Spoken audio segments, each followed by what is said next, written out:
Janet, welcome. Thank you so much for agreeing to do this interview and talk more about resilience. Thank you Um, for having me. My pleasure. this is great. Would you mind, since I'll be sharing this with my composition students, would you mind talking a little bit about your biography, a little bit about who you are and what you do? Oh, let's see. There's a lot of answers to that, I know. Right now, that's what I'm thinking. In what aspect are you thinking more of as the trauma recovery coach, or? Absolutely that. Any of your professional work that you want to talk about. Yeah, just something so we know a little bit about you. Okay, so my background, a little bit about my background. I am a survivor of childhood sexual abuse and the trauma that comes from that, which I feel like makes me a really good candidate to interview on resilience, because I've had to practice it so much in my life, even surviving, not only surviving that, but also healing from the trauma. And which is why I became a certified trauma recovery coach as well, because I wanted to be able to help other people kind of heal, in that way as well. Also, professionally, I've been in nonprofit administration for a couple of decades, and am currently for the most part, have been in some aspect involved in grants, and grants management for those nonprofits. So, and I am a graduate of the University of Toledo, and also have some history with being involved in different programs with the university as well. That is perfect. And I was just going to prompt you to mention being a UT grad also and being a community supporter. So good. Okay. Thank you. I know I shared some questions with you ahead of time, and we'll kind of go through those, but we have plenty of room to go off on different side trails, if you will, too. But I think starting with kind of a variation of a question about what is resilience to you, I think the way I phrased it was how you would explain resilience to somebody who's not familiar with the term. So for me, I use the very basic general term, which is the ability to bounce back. I call it having bounce back. Because there have certainly been enough things in my life that have happened in my life that could have broken me for good, where I just never really recovered. But I always have wanted to not just survive, but also thrive as well. So I had to figure out a way or ways to be able to bounce back from the traumatic things that I have experienced in my life. And so that is it's a real basic definition, but it kind of encapsulates everything for me as far as just being able, and when I say bounce back, I don't mean just going through the motions of life, which so many people do, or just trying to, sometimes we all have seasons where we're just trying to hang on and hold on, and that is resilience as well. But even more than that, I want to be able to reach my fullest potential as a human being and fulfill my purpose in life. And so to be able to do that, I have to be able to bounce back and recover from things that I face and that have happened to me, and even mistakes and things that I've done. So. In fact, that's a great point too. Thinking about, I know I asked a question about failure, and you just mentioned mistakes, and you also mentioned being a trauma survivor. Is there a particular experience in any of those categories you'd be willing to or feel comfortable talking about here, and talk a little bit what bouncing back looked like for that, bouncing back and thriving looked like in that experience? Mm-hmm. I maybe I'll use for an example my previous marriage. Um, so because I am I'm married now to my second husband. But in my first marriage, I got married very young because I was trying to escape the trauma. I really was trying to escape the trauma without realizing that that's what I was trying to do. And I was trying to build a relationship without having the tools or even the understanding that I didn't have the tools to be able to build a successful relationship because I was such a wounded person. So for me, when I look back at that, I had to really examine it. I had to examine what attracted me to that person, what attracted me to that relationship, why I was in such a hurry to, be someone's wife and have that identity, why I functioned the ways that I did in the relationship that ultimately, and really not ultimately, from the beginning, I believe was doomed to fail. Mm-hmm. So I could look at the failure of that relationship as a failure, or I could look at it just as life and something to learn from and grow from. Mm-hmm. And so that kind of is my philosophy. That's how I function. That's my bounce back.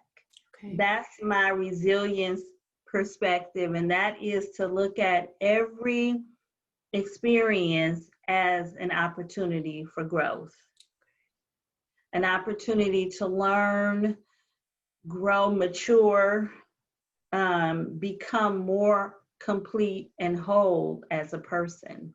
Mm-hmm.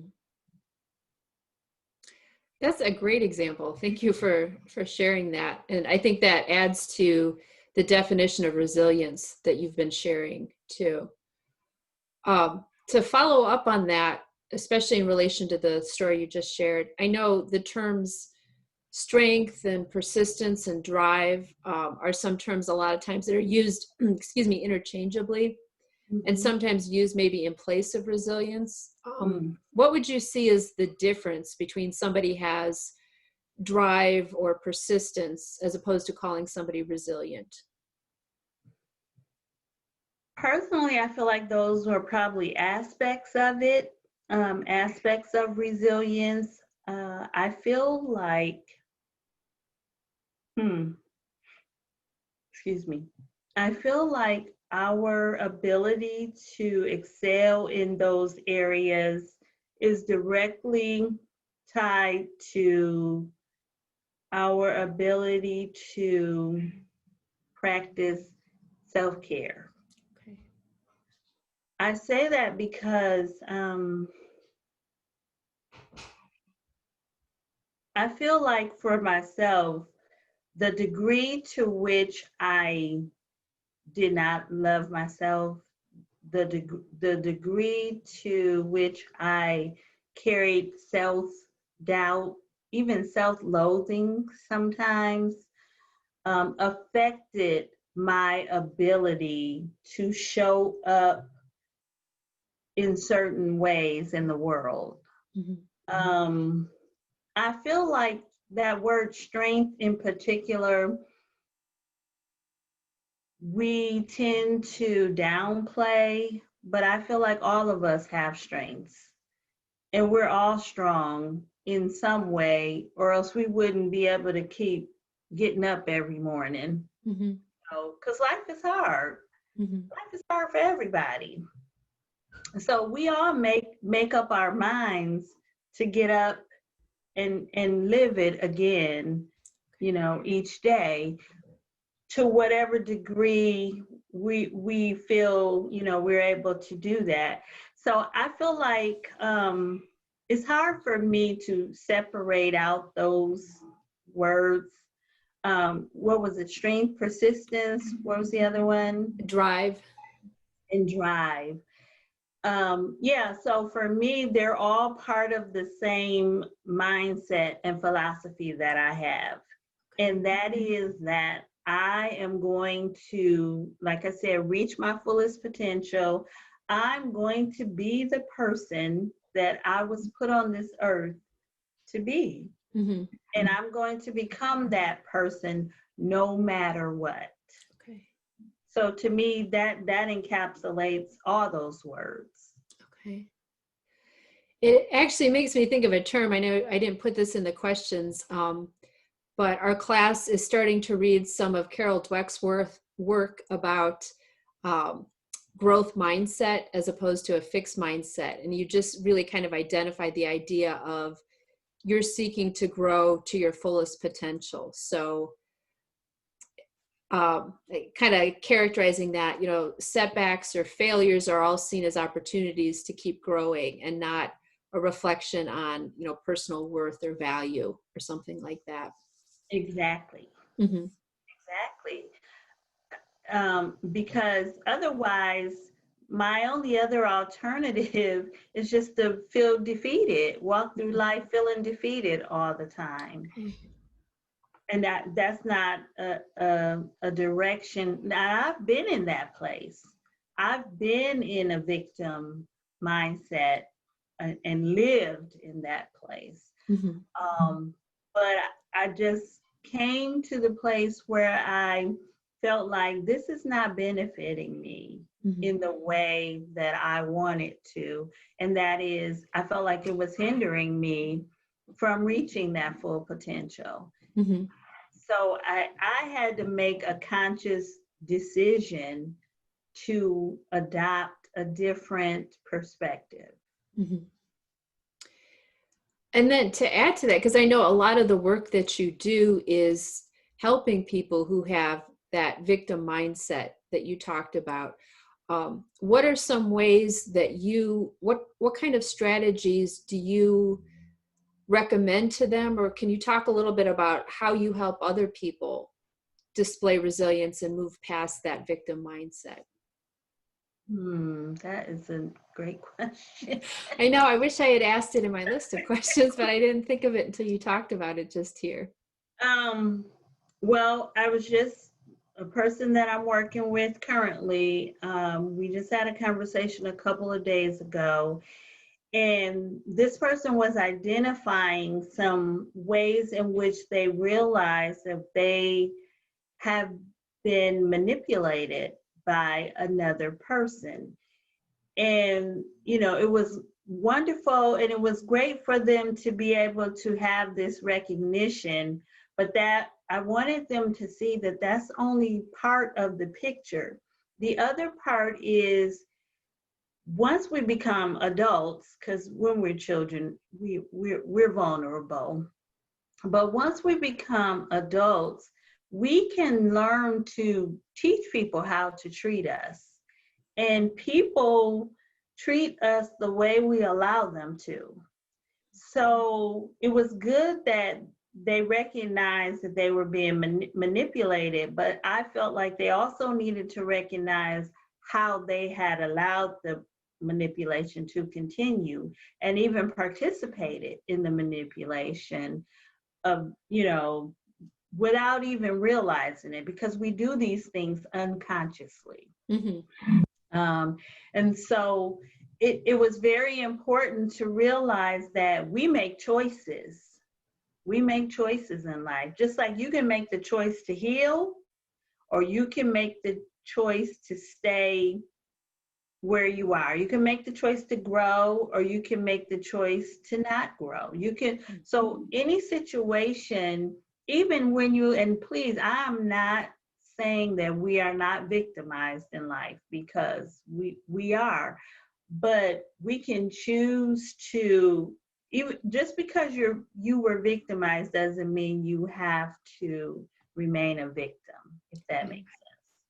Yeah, it does. And I think that you also answered a question I was preparing as a follow-up in terms of how you would separate, what's often called victim blaming or victim shaming from telling the victim you don't have to choose to be a victim too. But you've been mentioning that in terms of saying you're not arguing people aren't victimized, but rather the choice about how you move forward.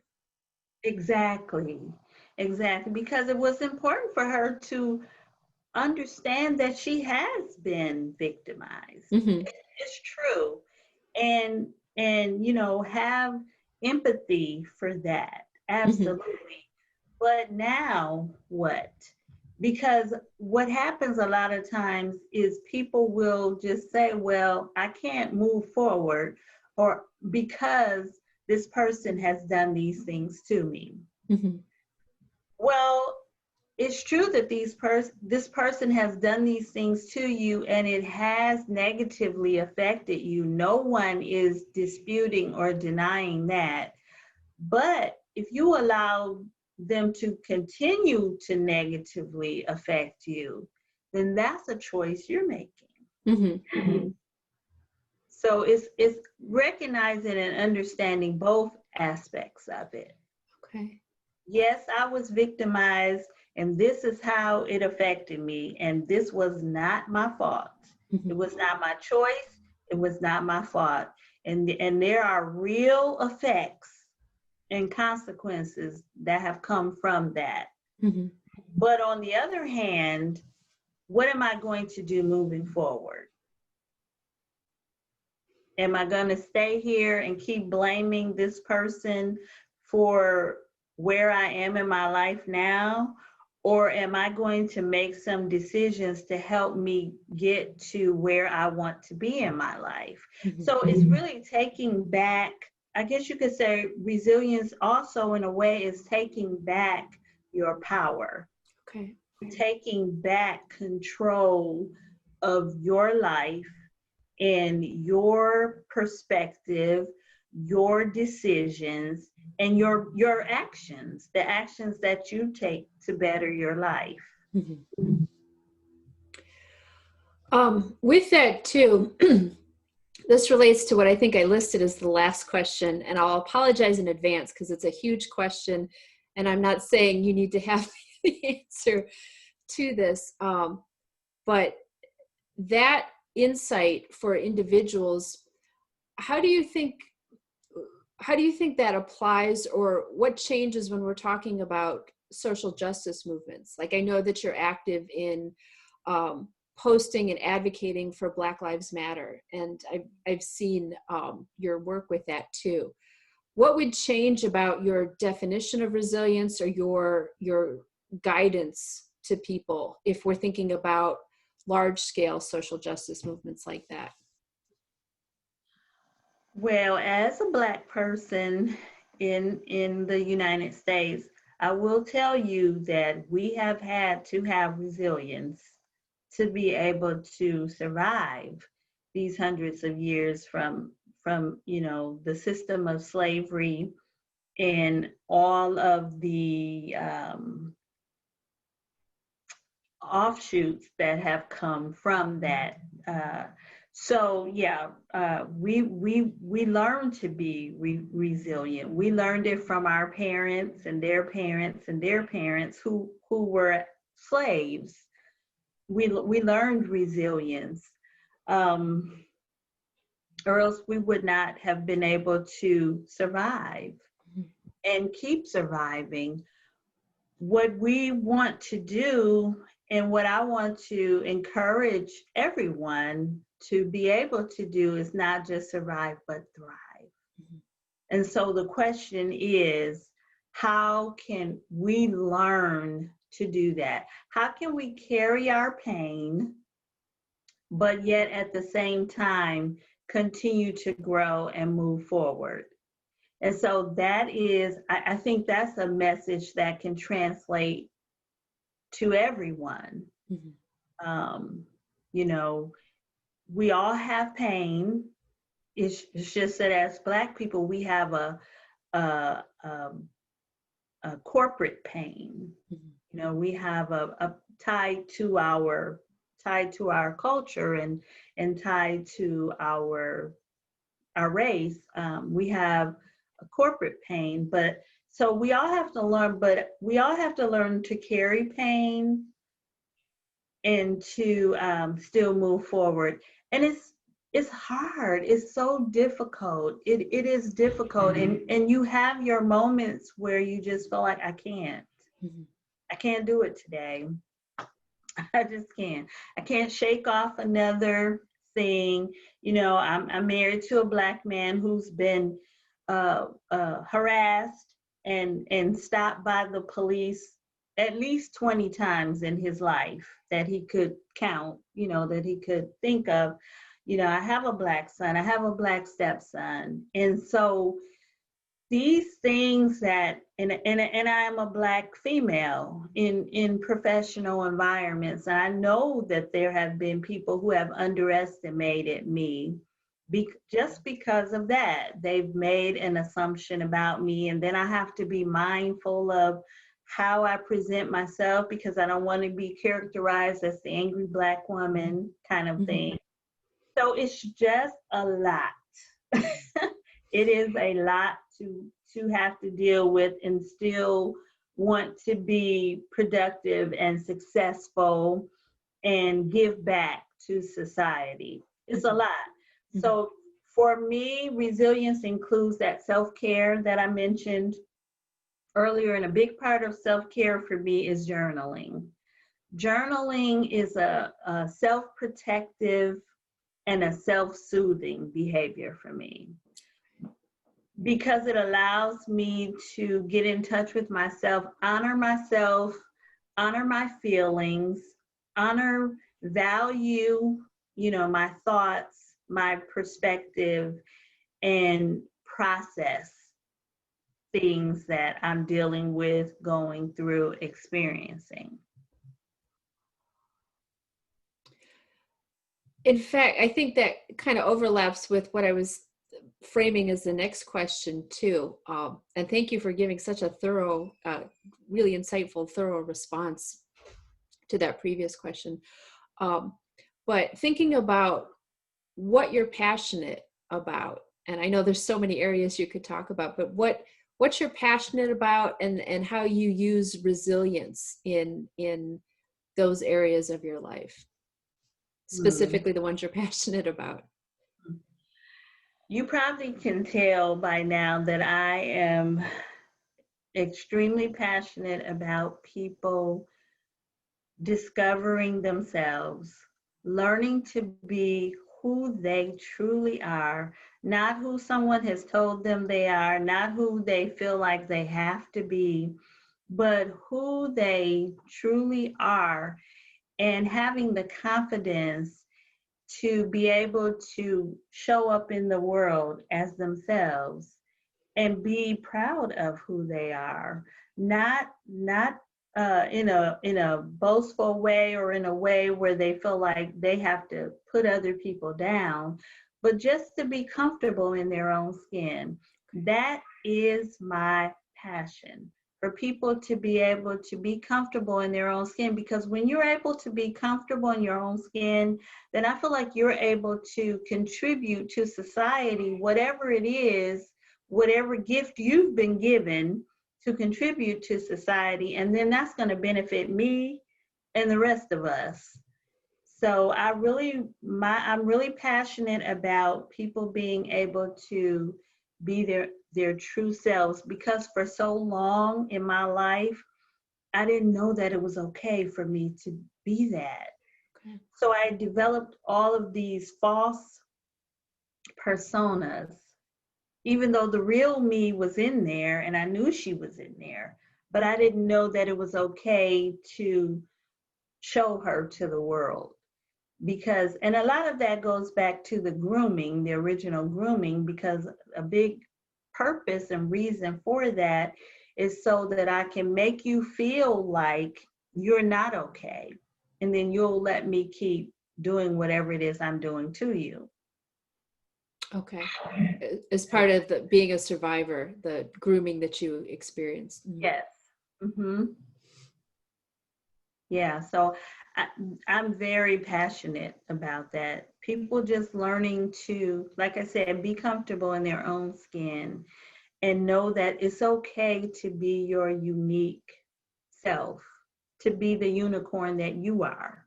Okay. You know, and I recorded a YouTube video recently, very short one, just encouraging people to pursue the dreams that are in your heart that no one else may even understand but you, but that's okay.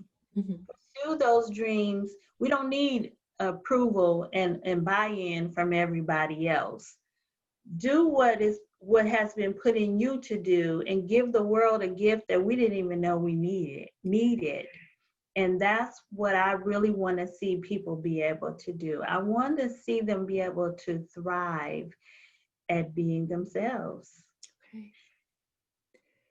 And that word thrive is so great too, because it goes back to your definition in the beginning about what you see resilience as, is not only surviving, but thriving in doing that.